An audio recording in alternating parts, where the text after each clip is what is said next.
Ha, hozir boraman. Qolganlar qani? Kelishyapti. Shu yerdaman, kelyapman.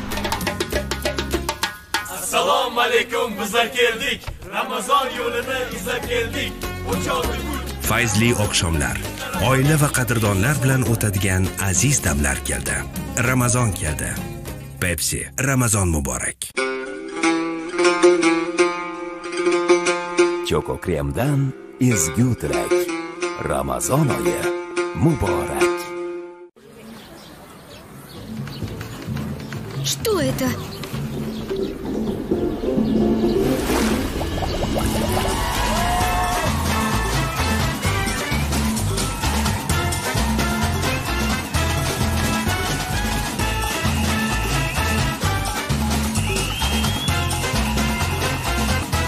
Санбель лимона освежает, зажигает. Iftorlik yoki saharlikda, hot lunch siz bilan birgalikda. Ramazon oyingiz muborak bo'lsin. Juda bandman. Snack ham qila olmayman. Ha, ketganimdan beri o'zgarmabdi. Yeb mazza qilmaysan, chaynaysan, lekin mazza qilmaysan. Biroq endi unday emas. Zerikish duch kelsa senga, Fanta yetib kelar o'yinga. O'yin bahona yengil snack. Agar Messi Chempionlar Ligasini tomosha qilish uchun kelgan bo'lsa, siz tayyormisiz? Va talalang.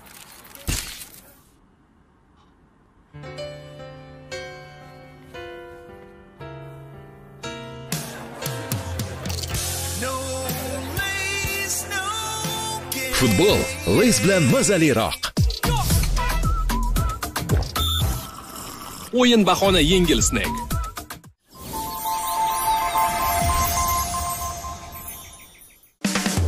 Zo'r TVda tomosha qiling.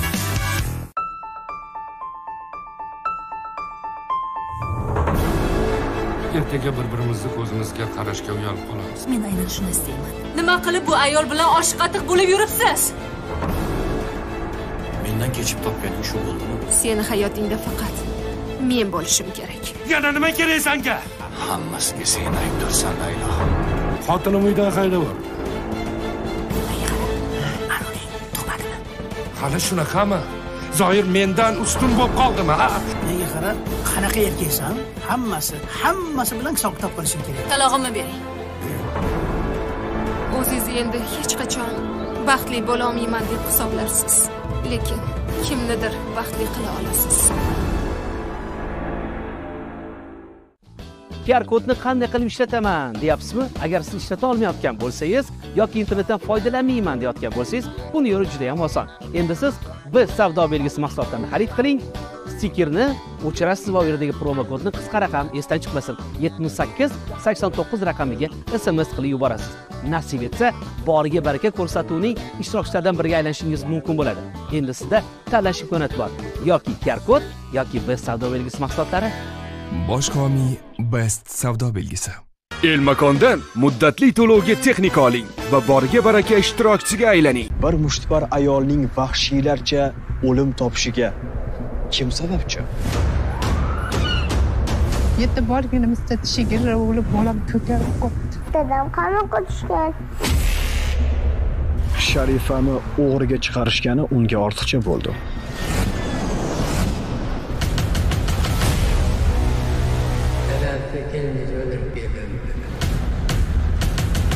Faqat Zo'r TVda o'tkazib yubormang. Zo'r TV telekanalida o'tkazib yubormang.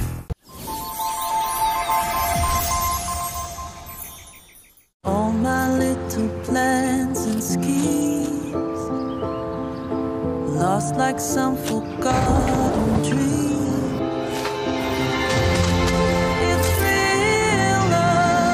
Bizning eng mayin shokoladimizni tatib ko'ring. Milka, mayinroq bo'lsa mazaliroq. 23-24-25 may soat 19:00 da Xalqlar do'stligi saroyida betakror estrada yulduzi Hamdam Sobirov tentakcham deb nomlangan yangi konsert dasturiga taklif etadi. Bosh homiy Star House. Assalomu alaykum, bizlar keldik. Ramazon yo'lini izlab keldik. Fayzli oqshomlar, Oila va qadrdonlar bilan o'tadigan aziz damlar keldi. Ramazon keldi. Pepsi, Ramazon muborak.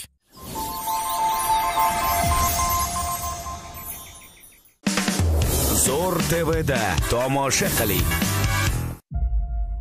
Yulduzli boks oqshomi.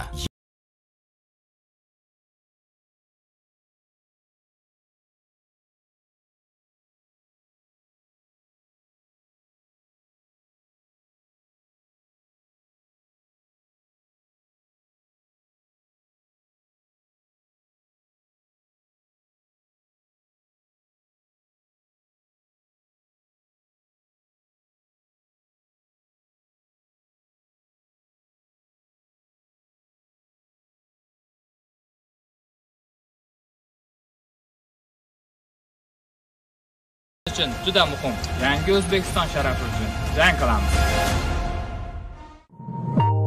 Artel ishonchli va barakali. Mehr bering ko'rsatuvi siz bilan birgalikda. Na choy qo'yadi bu xonadonda. Aqlli, ongli ayol emas. Qo'lingizdagi tashang. Tashang qo'lingizdagi. Hozir supurayotgandim, bor ovqatingga qaratib jo'natib yordilar. O'g'lini rashk qilib. Kelin bechorada ayb yo'q deb o'tdi. Kelin beparosat qaynonasi yotibdi, tepasida changitib supuryapti. Avval kelin qilmasdan oldin o'zlari qaynanalikka tayyor bo'lishlari kerak edi. Shu kelin kerakmi sizga? Mehr bering. O'g'il onasini bolasi ekan. O'tkazib yubormang. Zo'r TV telekanali taqdim etadi. Aldama meni shousi oydinlik kiritamizmi?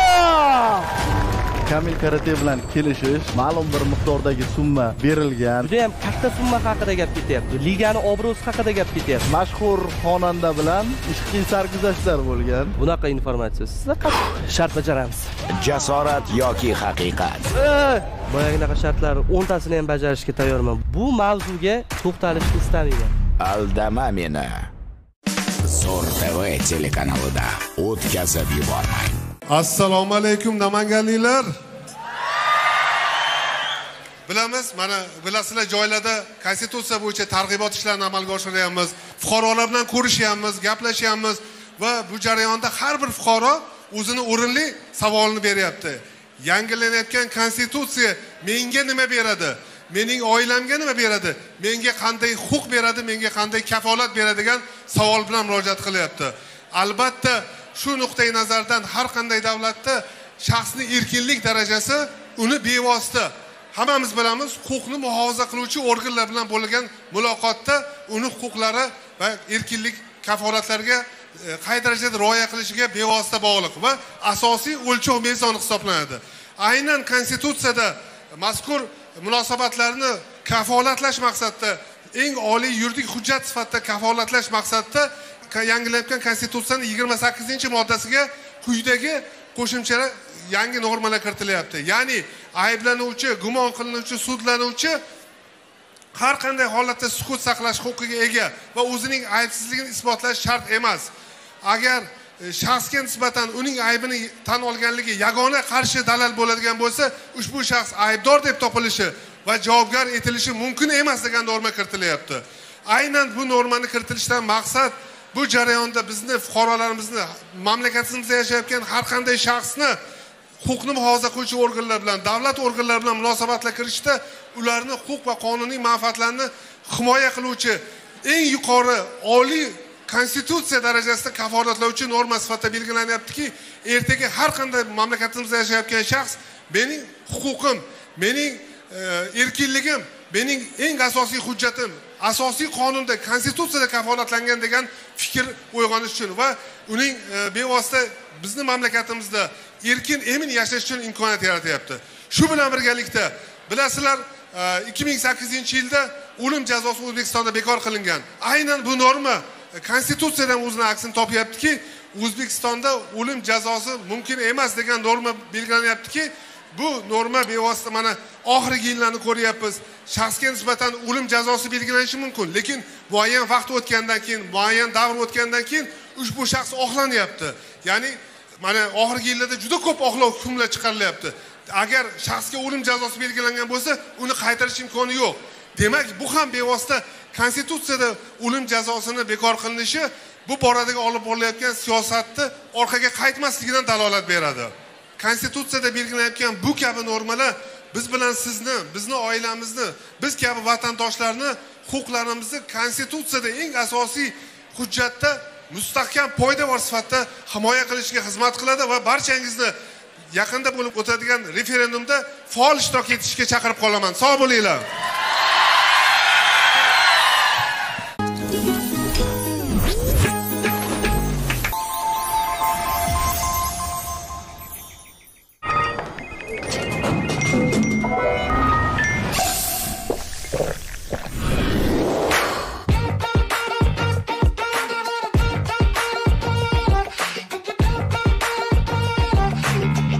oltinchi, 7, 8, 9 may kunlari soat 19 da Xalqaro forumlar saroyida O'zbekiston xalq artisti Gulsanam Mamazoitovaning Kel ey Asunginam nomli konsert dasturi bo'lib o'tadi. Jonli ijro bosh homiy Akfa kompaniyasi, axborot hamkori Zo'r TV telekanali. Juda bandman. Snek ham qila olmayman. Ha, ketganimdan beri o'zgarmabdi. Yeb mazza qilmaysan, chaynaysan, lekin mazza qilmaysan. Biroq endi unday emas. Zerikish duch kelsa senga, Fanta yetib kelar o'yinga. O'yin bahona yengil snack.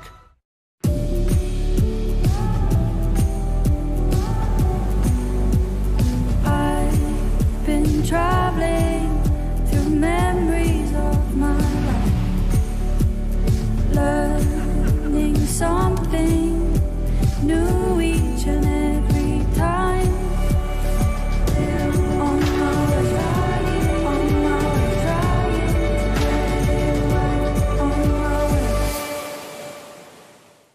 Assalomu alaykum, bizlar keldik. Ramazon keldi. Pepsi, Ramazon muborak.